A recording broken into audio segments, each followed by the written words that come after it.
নমস্কার, শুভ সন্ধ্যা। আপনাদের সবাইকে স্বাগত জানিয়ে শুরু করছি অনুষ্ঠান ব্রহ্মকমল। ব্রহ্মকমল ইউনিট অফ ডক্টর প্লাস দিতে পারে আপনাদের প্রিমিয়াম কোয়ালিটির আয়ুর্বেদিক চিকিৎসা পদ্ধতি। সমস্যা আপনার অ্যাকিউট হোক বা ক্রনিক, যে কোনো ধরনের শারীরিক অসুস্থতার ক্ষেত্রে আপনারা কিন্তু সমস্যার সমাধান পেতে পারেন আয়ুর্বেদের হাত ধরে। তবে সবসময় বলা হয় যে prevention is better than cure. Ayurveda একটা প্রাচীন চিকিৎসা পদ্ধতি, যেখানে কিন্তু প্রিভেন্টিভ হিসেবে যদি আপনারা আয়ুর্বেদকে সঙ্গী করতে পারেন, আরও অনেক বেশি আপনারা কিন্তু ফলপ্রসূ প্রভাবটা পেতে পারেন। সুতরাং ভালো থাকতে গেলে আয়ুর্বেদকে সঙ্গী করে আমাদের এগিয়ে চলতে হবে, এবং সে পথ দেখায় ব্রহ্মকমল। আজকে আমরা কি বিষয় নিয়ে কথা বলছি, নিশ্চয়ই আপনারা অপেক্ষা করছেন সে বিষয়টি শুনবার জন্য। আসলে প্রতিনিয়তই আমরা নানান রকম বিষয় নিয়ে কিন্তু আপনাদের সামনে উপস্থিত হই, আপনাদের সচেতন করি, আপনাদের সেই সমস্যাগুলো সম্পর্কে ওয়াকিবহাল করাই, যাতে করে আপনারা সচেতনতার মাধ্যমে একটু যদি সমস্যা হয়েও থাকে তাহলে আর্লি ডিটেক্টেড হলে কিন্তু সেই সমস্যার সমাধান বা সুস্থ হয়ে ওঠার প্রবণতাটা অনেকটাই থাকে। তো সেই প্রয়াসেই আমাদের এগিয়ে চলা। আজকে যে বিষয়টি নিয়ে কথা বলবো সেটা হচ্ছে ডিওডেনাল আলসার। হ্যাঁ, আলসার শুনলেই আমরা প্রথমত ভাবি যে এটা কি ঠিক হবে কখনো, বা আলসার শুনলে আমরা ভয় পাই, এটা ক্যান্সার নয় তো। হ্যাঁ, এরকম একটা ভুল ধারণা কিন্তু অনেকের মধ্যেই থাকে। তো সেই জায়গায় দাঁড়িয়ে আলসার হয়, অনেকের ক্ষেত্রেই হয়ে থাকে, কিন্তু এই যে ডিওডেনাল আলসার আমরা বলছি সেটা আসলে কি, কেন হচ্ছে, কাদের হচ্ছে, হলে বুঝবেন কি করে, বা আয়ুর্বেদের হাত ধরেই বা আপনি কি আদৌ ভালো থাকতে পারবেন এই ডিওডেনাল আলসারে? সব প্রশ্নের উত্তর খোঁজার চেষ্টা করব আমরা আজকের এপিসোডে। সঙ্গে রয়েছেন আয়ুর্বেদিক চিকিৎসক ডক্টর স্বর্মিতা চক্রবর্তী। ম্যাম, স্বাগত জানাই অনুষ্ঠানে। নমস্কার। একদম সরাসরি আমরা কিন্তু রয়েছি আপনাদের সামনে, তাই আপনারা চাইলে কিন্তু টেলিফোন করতে পারেন 6292242341 এবং 6292242342, এই দুটি নাম্বারে কথা হবে আপনাদের সঙ্গে। আমরা বিষয়টি নিয়ে একটু আলোচনার চেষ্টা করি। এই যে ডিওডেনাল আলসার বলা হচ্ছে, ডেফিনেটলি আমরা আলসারের প্রসঙ্গে যাব, কিন্তু তার আগে একটু জানতে চাইবো যে এই ডিওডেনালটা কি, এর ফাংশনটাই বা কি, এবং কেনই বা এতে আলসার হচ্ছে? দেখুন, আমরা সবাই জানি যে পাকস্থলী মানে আমাদের স্টমাকে আমাদের ডাইজেশনে হেল্প করে, কিন্তু সেটা কিন্তু আংশিকভাবে, সম্পূর্ণভাবে যে ডাইজেশনটা হয় সেটা কিন্তু এই আংশিকভাবে ডাইজেশন হওয়ার পরে সেখান থেকে যায় ডিওডেনামে। সেটা হচ্ছে স্টমাক মানে পাকস্থলীর পরে বা স্মল ইন্টেস্টাইনের ওপরের মানে প্রথম ভাগটাকে আমরা বলছি ডিওডেনাম। সেখানে যখন আলসার হয়ে যাচ্ছে সেখানে আমরা বলছি ডিওডেনাল আলসার। মানে অ্যাকচুয়ালি আমাদের পরিপাক যে যন্ত্র, এক কথায় বলা যেতে পারে পরিপাক যন্ত্রে এই যে মানে ডিওডেনাল পার্টে যে সমস্যাটা হচ্ছে, তার জন্যেই কিন্তু একটা আমাদের পরিপাকের ক্ষেত্রে বলুন বা আমাদের যে সিস্টেমের ক্ষেত্রে কিছু অসুবিধে দেখা দেয়, এবং সেই জন্যেই আলসার কিন্তু ফর্ম করে এবং তার ফলে নানারকম কমপ্লিকেশন তৈরি হয়। এবার ডেফিনেটলি আমাদের জানতে হবে যে কেন এখানে আলসার হচ্ছে। দেখুন, আমাদের যে পাকস্থলী বা স্টমাক থেকে একটা স্ট্রং মানে গ্যাস্ট্রিক অ্যাসিড ফর্মেশন হয়, যেটা কি হয় আমাদের ডাইজেশনে হেল্প করে। তার সাথে কি হয়, আমাদের যে বিভিন্ন জার্মসগুলোকে, সেই জার্মসগুলোকে মেরে দেয়। এইবার সেটা কি হয় যে যেহেতু স্মল ইন্টেস্টাইন এতটাই এটা মানে অ্যাক্টিভ অ্যাসিড, সেখানে কি হয় আমাদের যে স্মল ইন্টেস্টাইনের লাইনিংগুলো আছে সেখানে একটা মিউকোসা থাকে, যেটাই স্ট্রং অ্যাসিডটা থেকে প্রোটেকশন দেয়। কিন্তু যখন কোনো মানে এইচ পাইলেরি ব্যাকটেরিয়া বা সেখান থেকে যখন সেই মিউকাসাটা ভেঙে যায়, তখন কি হয় আমাদের এই যে স্ট্রং অ্যাসিডটা সেটা সেই মানে স্মল ইন্টেস্টাইনের সংঘর্ষে আসে। সেখানে ধীরে ধীরে সংঘর্ষতে আস্তে আস্তে সেখানে একটা আলসার ফর্মেশন হয়ে যায়, সেখান থেকেই সেই আলসারটা হয়। আচ্ছা, আলসার মানেই আমরা জানি সেটা একটা ছোটোখাটো একটা ক্ষত। তো একটা ক্ষত তৈরি হচ্ছে আমাদের শরীরে, নানা রকম যে এই যে অ্যাসিডের সিক্রেশন হচ্ছে, যেটা আমাদের খাদ্য পরিপাকে সাহায্য করছে, সেখানেরই যে সমস্যা, তো সেই জায়গায় দাঁড়িয়ে আমাদের সমস্যা তৈরি হচ্ছে। কিন্তু প্রশ্নটা হলো যে এই যে ধরুন নানান রকম আমরা খাবার গ্রহণ করছি, এটা কি সেই ফুড হ্যাবিটসের জন্যে বা যে খাবার আমরা গ্রহণ করছি সেই কারণেই এই আলসারটা তৈরি হচ্ছে, নাকি আমাদের কোনো লাইফস্টাইল, কি কারণে হচ্ছে? দেখুন, বেসিক্যালি এইচ পাইলেরি থেকে হয়, তাছাড়াও আমাদের সেডিমেন্টারি লাইফস্টাইল বা ফুড হ্যাবিট তো আছেই।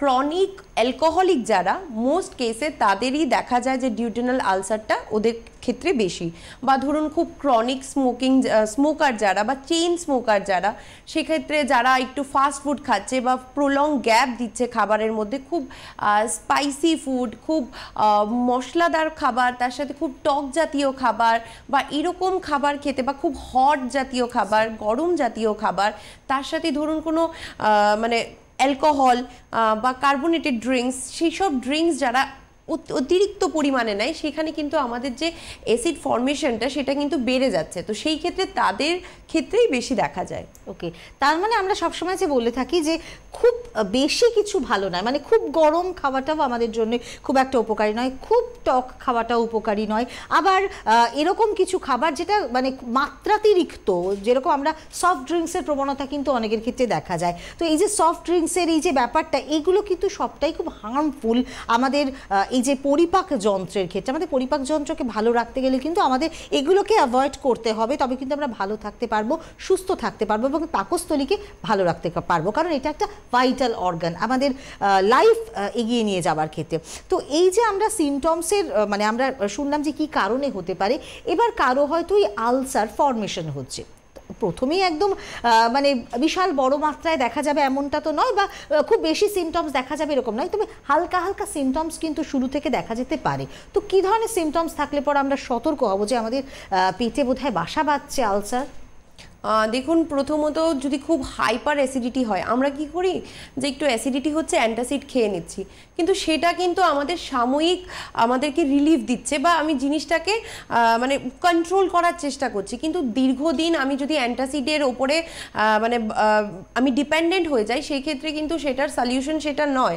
বা আপনি যদি আলসারে ভুগছেন, সেই ক্ষেত্রে আপনি মানে অ্যান্টাসিড খেয়ে খেয়ে রোগটাকে চেপে রাখছেন, সেভাবে কিন্তু এভাবে এটা চেপে থাকবে না, আরও বড় আকার ধারণ করে আসবে। তো সেই ক্ষেত্রে একটা হাইপার অ্যাসিডিটির ব্যাপার আছে, মানে ভীষণ টক ঢেকুর ওঠা, তার সাথে বুক জ্বালা করা, তারপরে তীব্র বেদনা, মানে ধরুন আমাদের পেটের মাঝখানটায় এপিগ্যাস্ট্রিক রিজনের যে ওপর দিকটায়, এই দিকটায় ভীষণ জোরে যদি খুব ব্যথা হয়। তারপর ডিউডেনাল আলসারের ক্ষেত্রে দেখা যায় পেশেন্ট খুব তাড়াতাড়ি ওয়েট গেইন করে। তার কারণ হয়েছে গিয়ে পেশেন্ট যখন খালি পেটে থাকছে তখন পেশেন্টের ব্যথাটা আরও বাড়ছে। কারণ কেন, তখন তো আমাদের এই যে অ্যাসিডটা ফর্মেশন হচ্ছে সেটা গিয়ে আমাদের স্মল ইন্টেস্টাইনের সাথে গিয়ে সংঘর্ষ হচ্ছে, বা যখন আমরা খাবারটা খাচ্ছি তখন তো খাবারটার সাথে হচ্ছে। তো সেই ক্ষেত্রে পেশেন্ট কি করে, যখন খালি পেট থাকে তখন পেশেন্টের ব্যথাটা বেড়ে যায়, বা যখন তিনি খাবার খাচ্ছেন তখন ব্যথাটা মানে সাবসাইড করে যায়। তো সেই ক্ষেত্রে পেট খালি থাকলে ব্যথাটা বেড়ে যাচ্ছে, তো যেহেতু উনি খাবারটা পরিমাণটা বাড়িয়ে দিচ্ছে, সেই জায়গায় ওয়েটটাও ওনার বেড়ে যাচ্ছে। তার সাথে একটা নজিয়ার টেন্ডেন্সি হতে পারে, তীব্র বেদনা হতে পারে, স্টমাক ব্লোট হয়ে থাকতে পারে, একটা ইনডাইজেশনের সমস্যা থাকতে পারে, তার সাথে স্টুল ক্লিয়ার না হতে পারে, তার সাথে আরও অনেক সমস্যা থাকতে পারে। এক্স্যাক্টলি। এই যে আপনি বললেন যে অ্যাসিডিটির প্রবণতা, সাধারণত মানুষের টেন্ডেন্সি কি যে তারা কিন্তু পেইন কিলার এবং অ্যান্টাসিড কিন্তু মুড়ি মুটকির মতো খান, এবং উইদাউট ডক্টরস প্রেসক্রিপশন তারা কিন্তু জাস্ট মানে এমনি গিয়ে হয়তো দোকানে বলেন যে আমাদের এরকম চাই ওষুধ, অ্যান্টাসিড বা পেইন কিলার, তারা কিন্তু খান। এই যে মেডিকেশনগুলো, সেলফ মেডিকেশনগুলো করা হচ্ছে, এটা কিন্তু ভীষণভাবে হার্মফুল, তাই না, এই ধরনের আলসার ফর্মেশনের ক্ষেত্রে? তো একদমই তাই, মানে যে কোনো ডক্টর যখন প্রেসক্রাইব করে for a certain period of time, বা ধরুন আপনি যে কোনো ডক্টরকে দেখালেন আপনার এই সমস্যাটা, তখন একটা সার্টেন পিরিয়ড অফ টাইমের জন্যই আপনাকে অ্যান্টাসিড বলুন বা যে কোনো মেডিকেশন দেওয়া হয়। বাট আমরা যখন নিজে নিজে চিকিৎসাটা আমাদের করতে থাকি, মানে ধরুন 1 মাসের জন্য ডাক্তার ওষুধটা দিয়েছেন, সেটা খেয়ে আমি ভালো আছি, আবার কিছুদিন পরে যখন হলো ডাক্তারের উইদাউট কনসালটেশন আমরা যখন নিজেই আমাদের নিজের উপরে ডাক্তারিটা করি, তখনই কিন্তু সমস্যাটা তৈরি হয়। ওকে, একটু জানতে ইচ্ছে করছে যে আমরা অনেক সময় আমাদের একটা মিসকনসেপশন থাকে, মানে আলসার মানে সেটা ক্যান্সার নয়, তো এরকম হয়তো ডাক্তারবাবু যখন বলছেন যে আপনার আলসার হয়েছে, অনেকেই হয়তো এটা ভীষণভাবে ভীত হতে পারেন যে সেটা ক্যান্সার নয়, তো সেক্ষেত্রে কি বলতে চাইবেন? দেখুন, কোনো রোগী চেপে রেখে আপনি মানে তার শেষটা দেখার চেষ্টা করবেন না। প্রথমেই ইনিশিয়ালি যেই সিমটমসটা দেখছেন তখনই আপনি একজন চিকিৎসকের দ্বারস্থ হন, ভালোভাবে চিকিৎসা করান। সেটা যদি আয়ুর্বেদ চিকিৎসা শাস্ত্র হয় তবে তো ক্যাহি বাত। তো সেই ক্ষেত্রে আমরা কিন্তু রুট কজটা ধরে সেখান থেকে ট্রিটমেন্টটা হয়। তো সেখানে আলসার থেকে ক্যান্সার যাওয়া তো অনেক দূরের কথা, আলসার থেকেই যেন আপনি ঠিকভাবে সুস্থ হয়ে চলে আসেন সেই চেষ্টাটাই আমরা করব। তার সাথে যেন আর কোনো মেজর সিমটমস আপনার বা মেজর কোনো ডিজিজে আপনাকে ভুগতে না হয়, সেই ক্ষেত্রেও আমরা সেই জিনিসটাও কিন্তু আমাদের কনসার্ন থাকবে। বাট আনট্রিটেড আলসার সেটা কি ক্যান্সারে টার্ন নিতে পারে? হ্যাঁ, নিতে পারে। যদি আপনি দীর্ঘদিন আপনি সেখানে মানে আলসারে ভুগে যাচ্ছেন, কিন্তু আপনি কোনো চিকিৎসকের পরামর্শ নিচ্ছেন না, আপনি ঘরে বসে বসে অ্যান্টাসিড খেয়ে যাচ্ছেন, সিমটমিক রিলিফ দিয়ে যাচ্ছেন, কিন্তু আপনি জানতেও চাইছেন না যে কি হচ্ছে, কেন আমার এত বুকে ব্যথা হচ্ছে, বা কেন এত পেটে ব্যথা হচ্ছে, কেন আমার খিদে পেলেই এত পরিমাণ ব্যথা হয়, বা সেই জিনিসটা নিয়ে যদি আপনি কনসার্ন না থাকেন, তাহলে দীর্ঘদিন রোগ পুষে পুষে তো হতেই পারে, তাই না? মানে ডিওডেনাল আলসার হচ্ছে সেটা বুঝবার একটা প্রাথমিক লক্ষণ হচ্ছে কি খিদে পেলে পেটে একটা ভীষণভাবে জ্বালা এবং যন্ত্রণা অনুভব হওয়া।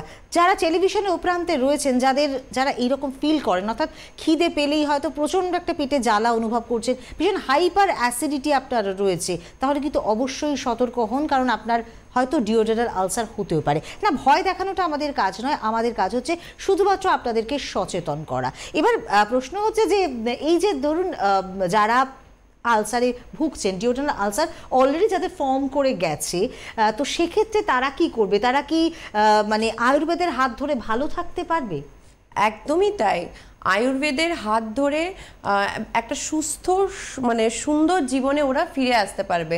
যেন এই যে পেইন, আমাদের কিন্তু pain is not a part of our life. সেটা যে কোনো ব্যথাই হোক, যে কোনো যন্ত্রণাই হোক, সেটা কেন আমরা সহ্য করব? এত একটা সুন্দর জীবন কেন আমরা রোগটাকে নিয়ে সারাটা জীবন এভাবে সাফার করব? যেই জায়গায় আমাদের আয়ুর্বেদ শাস্ত্রে আমাদের এত সুন্দর ট্রিটমেন্ট প্রসিজিওর, আমাদের আচার্য এত বছর আগে থেকে বলে গেছে, এত সুন্দর প্রসিজিওর আছে, সেক্ষেত্রে আমরা একটা ভালো সুন্দর জীবনযাপন করতে পারি আয়ুর্বেদের হাত ধরে। যদি আমার লাইফস্টাইলটা একটু মডিফাই করি, তাতে যদি আমি ভালো থাকি, তাতে মন্দ কি? যদি আমার লাইফস্টাইলটা একটু মডিফাই করি, আমার যেই অ্যাডিকশনগুলো সেইগুলো থেকে যদি আমি একটু সুন্দর জীবনে ফিরে আসি, আমার লাইফে যদি আমি আমার ফুড হ্যাবিটটা ঠিক করি, আমার যদি লাইফস্টাইলটাকে আমি মডিফাই করি, তার সাথে যদি আমি একটু রসায়ন ওষুধি খাই, তার সাথে যদি আমি একটু প্রিভেনশন নিই, সেই ক্ষেত্রে তো আমাকে আর এরকম দুঃখ বা বেদনাদায়ক জীবনের দিকে আমাকে যেতে হচ্ছে না। খুব ভালো একটা কথা বলছেন, pain is not a part of our life. আমরা চাই সুস্থ সবল থাকতে, আমরা ভালো থাকতে।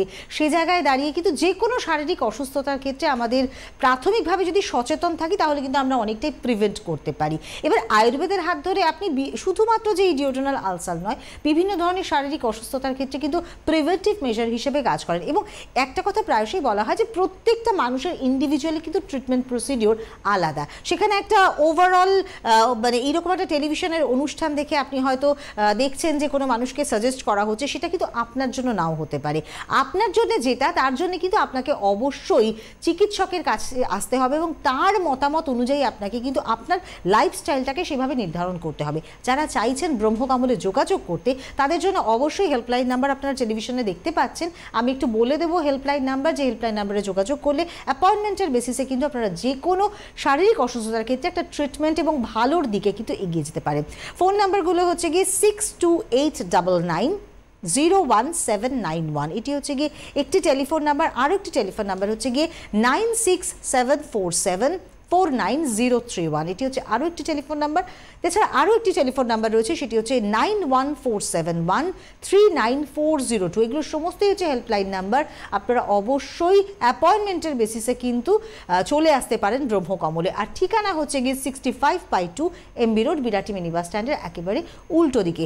অভিজ্ঞ চিকিৎসক মণ্ডলী রয়েছেন, যারা শুধুমাত্র কোনো অ্যাকিউট বা ক্রনিক সমস্যার ক্ষেত্রে নয়, নানান ধরনের সমস্যার ক্ষেত্রে কিন্তু চিকিৎসা পরিষেবা দেবার জন্য একদম উপস্থিত রয়েছেন। বন্ধু এসে গেছেন সঙ্গে, একটু দেখে নিয়ে গিয়ে রয়েছেন। হ্যালো, হ্যাঁ, আমার পেটের ডান দিকটায় খুব ব্যথা করে, আর এই ঘুমোতে খুব কষ্ট হচ্ছে, ডানে কাত হয়ে শুতে পারছি না। পেটের ওপরটায় ডান দিক বাদিকে ব্যথা করছে, আর পেটের যে ভুঁড়িটা আছে, ভুঁড়িটার ওপরে ডান দিকটা যেখানটা লিভারটা, ওখানে খুব মানে এত ব্যথা, মানে শুতেই পারছি না। আচ্ছা, কতদিন? এটা হচ্ছে বেশ কয়েক মাস ধরে হচ্ছে, পেটটা গোটা পেটটাই না এক এক সময় এমন আড়ষ্ট ব্যথা হয়ে থাকে, আর একটা গরম যেন পেটটা আমার আগুন জ্বলছে ভেতরটা, এইরকম একটা অনুভব হয়। আচ্ছা, ব্যথাটা কখন সব থেকে বেশি হচ্ছে? ব্যথাটা না ওই রাতে ঘুমিয়ে থাকলে তখন একটা হয়, আর দিনের বেলায় সবসময় ব্যথাটা আবার থাকে না। যখন থাকে তখন আমি সোজা হয়ে চলতেও পারি না, আমি সোজা হয়ে যে দাঁড়িয়ে কাজ করবো, চলাফেরা করতে আমার পেটে একটা কষ্ট হয়। আচ্ছা, ব্যথাটা কি আবার নিজে নিজে কমে যাচ্ছে না আপনি কোনো পেইন কিলারের সাহায্যে আছেন? আমি পেন কিলার খাচ্ছি, যখন পারছি না তখন খাচ্ছি। আচ্ছা, আপনি কি কোনো চিকিৎসককে দেখিয়েছিলেন? না, আমি এখনো পর্যন্ত দেখাইনি, আমাকে ফ্যাটি লিভার। হ্যালো। হ্যাঁ দিদি। হ্যাঁ, বলছি আপনি কি কোনো আচ্ছা, আপনি কোনো চিকিৎসককে দেখাননি। আপনি না, আপনার বয়সটা কত? আমার বয়স ওই 52 হবে। আচ্ছা, স্ক্রিনে থাকুন, আমি বলছি। ধন্যবাদ টেলিফোন করার জন্য। দেখুন, আপনি অনেক মাস ধরে ভুগছেন, সেই ক্ষেত্রে কিন্তু আপনার মানে রাইট হাইপোকন্ড্রিয়াম রিজনে আপনি ব্যথাটা বলছেন, তো সেই ক্ষেত্রে প্রপার ডায়াগনোসিসটা কিন্তু মানে ইম্পর্টেন্ট, কারণ অনেক রিজন থেকেই হতে পারে। কিন্তু সেই ক্ষেত্রে আমি বলবো একটা ইউএসজি রিপোর্ট মানে আলট্রাসোনোগ্রাফি রিপোর্ট কিন্তু সেই ক্ষেত্রে খুবই ইম্পর্টেন্ট ফর প্রপার ডায়াগনোসিস। তো সেই ক্ষেত্রে বলবো আপনি যেভাবে পেইন কিলার খেয়ে আছেন সেটা কিন্তু কোনো সলিউশন নয়, সেটা কিন্তু আরও অনেক ভয়ানক কিছু ডেকে আনতে পারে। তাহলে সেইভাবে যখন ব্যথা হচ্ছে আমি পেইন কিলার খাচ্ছি এভাবে কিন্তু থাকবেন না। সেই ক্ষেত্রে আমি বলবো যে আপনি স্ক্রিনে দেওয়া নম্বরটায় একটু যোগাযোগ করুন, এসে প্রপার ট্রিটমেন্ট নিন। এইভাবে রোগটাকে পুষে রাখবেন না, বা পেইন কিলার খেয়ে খেয়ে রোগটাকে ধামাচাপা দিয়ে রাখার চেষ্টা করবেন না। সেটার মেইন জিনিসটা কি, কেন হচ্ছে সেটা আপনাকে জানতে হবে, তারপরে প্রপার ট্রিটমেন্ট করতে হবে। আর যখন আপনি জেনে যাবেন যে কেন হচ্ছে, সেখানেই কিন্তু আপনার 50% ট্রিটমেন্ট হয়ে যাবে। এক্স্যাক্টলি। আমরা বোধহয় একটা আলোচনার ফাঁকে মিস করে গেছি যে ডায়াগনোস করবার জন্য ডিওডেনাল আলসারের ক্ষেত্রে কি কি আপনারা সাজেস্ট করে থাকেন, কি কি পরীক্ষা নিরীক্ষার পদ্ধতি? সেই ক্ষেত্রে আমরা স্টুল এক্সামিনেশন, কিছু ব্লাড এক্সামিনেশন, তার সাথে ইউএসজি রিপোর্ট আমরা দেখি। ওকে, এবার যে ট্রিটমেন্টের প্রসঙ্গে, এখানে কি শুধুমাত্র আয়ুর্বেদে ওরাল কিছু মেডিসিন দেওয়া হচ্ছে, নাকি আদার্স কোনো ট্রিটমেন্ট প্রসিডিওর রয়েছে যেগুলো অ্যাপ্লাই করা হয়? দেখুন, প্রথমত যদি ইনিশিয়াল ফেজ থাকে তো সেই ক্ষেত্রে অরাল মেডিকেশন তো অবশ্যই, তার সাথে লাইফস্টাইল ম্যানেজমেন্ট, তার সাথে ফুড হ্যাবিট, খাদ্যাভ্যাস, সেগুলো তো আছেই। তারপর দেখা যায় যেমন ডিওডেনাল আলসারকে আমরা আয়ুর্বেদিক্যালি বলে থাকি পরিণামশূল। তো সেই ক্ষেত্রে দেখা যায় বিভিন্ন, আমি তো বলি যে বিভিন্ন দোষ, যেমন বাত দোষ, পিত্তা দোষ, কফ দোষ। তো সেই ক্ষেত্রে আমরা দেখি যে কোন মানে বাতজ পরিণামশূল না পিত্তজ পরিণামশূল না কফজ পরিণামশূল। তো সেই ক্ষেত্রে সেই দোষ ডায়াগনোসিস করে আমরা কি করি, সেভাবে তার ট্রিটমেন্ট প্রসিজিওরটা হয়।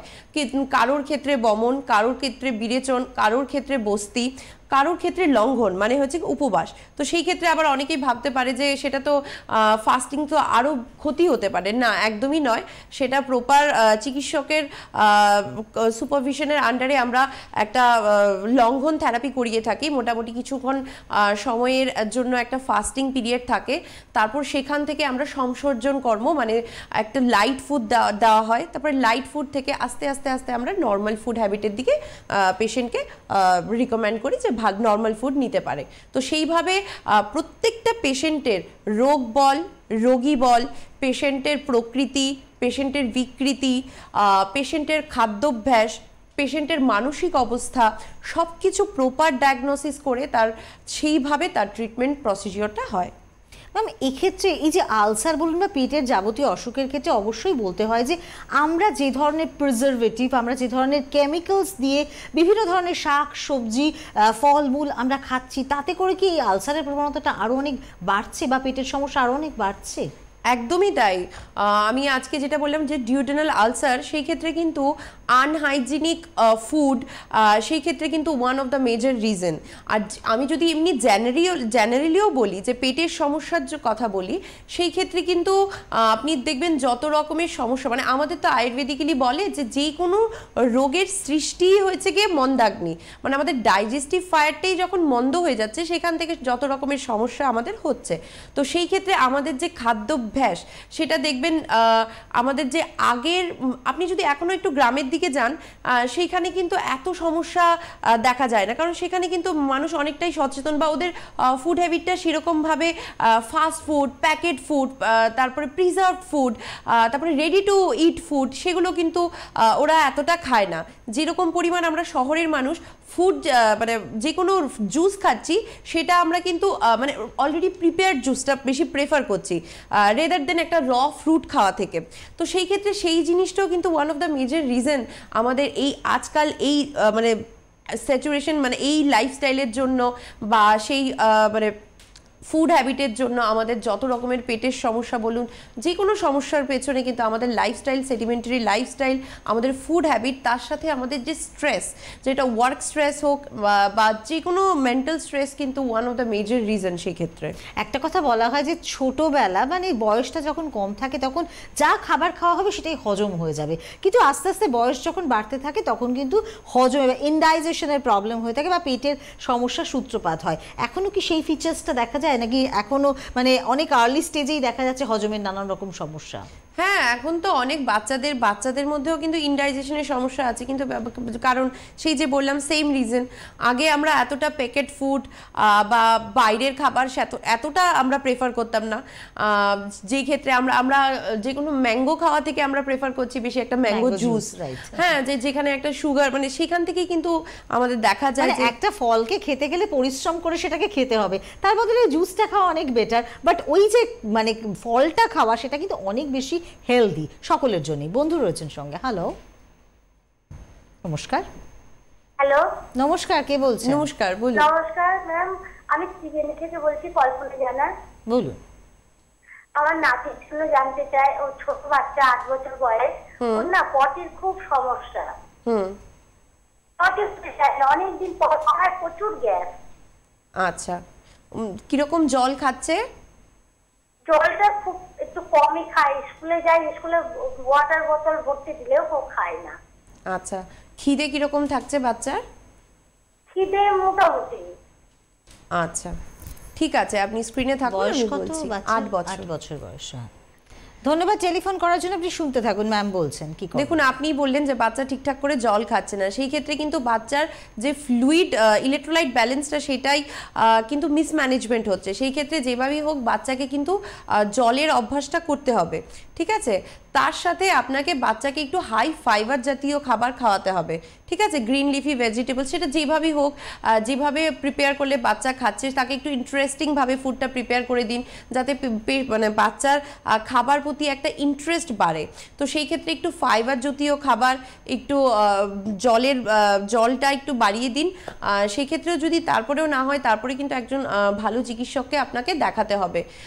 আদারওয়াইজ কিন্তু এইভাবে কনস্টিপেশন থেকে ধীরে ধীরে কিন্তু অন্য রোগে টার্ন করতে পারে। ওকে, তো এক্ষেত্রে আমরা যে ডিওড্রেনাল আলসার নিয়ে কথা বলছি, তো সেক্ষেত্রে দাঁড়িয়ে কোনো ফুড রেস্ট্রিকশন থাকছে ট্রিটমেন্ট চলাকালীন? একদমই তাই, ফুড রেস্ট্রিকশন তো থাকবে। যেই জায়গায় আলসার হয়ে যাচ্ছে, তো সেই জায়গায় তো নিশ্চয়ই আমরা কোনো গরম জাতীয় জিনিস বলুন বা কোনো স্পাইসি জাতীয় জিনিস, সেই জায়গায় যদি আমরা সেই জায়গাটায় লাগাই, সেই জায়গাটা তো আরও জ্বলবে। তো স্বাভাবিকভাবেই যখন আমাদের কোনো ডিওডেনাল আলসার হচ্ছে বা স্টমাক আলসার হচ্ছে বা পেপটিক আলসার হচ্ছে, সেই ক্ষেত্রে একদম হট জাতীয় খাবার একদমই বন্ধ, ক্যাফেন জাতীয় খাবার একদমই বন্ধ, খুব টক জাতীয় খাবার বন্ধ। যেই খাবারগুলো খেলে আমাদের পিত্তটা বেড়ে যাবে সেই জাতীয় খাবারগুলো আমাদেরকে বন্ধ করতে হবে। আমাদেরকে হাই ফাইবারযুক্ত খাবার খেতে হবে, লাইট লঘু আহার করতে হবে, আমাদের জলের পরিমাণটা ঠিকঠাক করে খেতে হবে। তার সাথে আপনি যদি হাই প্রোটিন ডায়েটটা একটু কমিয়ে আনতে হবে সেইভাবে। তারপরে তো আমি বললাম প্রকৃতি অনুযায়ী আপনার ডায়েট বলুন বা লাইফস্টাইল বলুন, সেটা আপনার প্রকৃতি ওয়াইজ ডিসাইড করা হবে। আচ্ছা, এই ডিওড্রেনাল আলসারের ক্ষেত্রে কি কোনো জেনেটিক ফ্যাক্টর কাজ করে? মানে কারো যদি মা বা বাবার হয়তো আলসারের প্রবণতা ছিল, সেক্ষেত্রে কি সন্তানের হওয়ার চান্সেস রয়েছে? সেক্ষেত্রে তো আর্লি প্রিভেনশন নেওয়া যেতে পারে। একদমই তাই, হতেও পারে। সেই ক্ষেত্রে early prevention is always better than cure. আর আর্লি প্রিভেনশন আর আর্লি ইন্টারভেনশন থেকে মানে কি টু আ হেলদি লাইফ।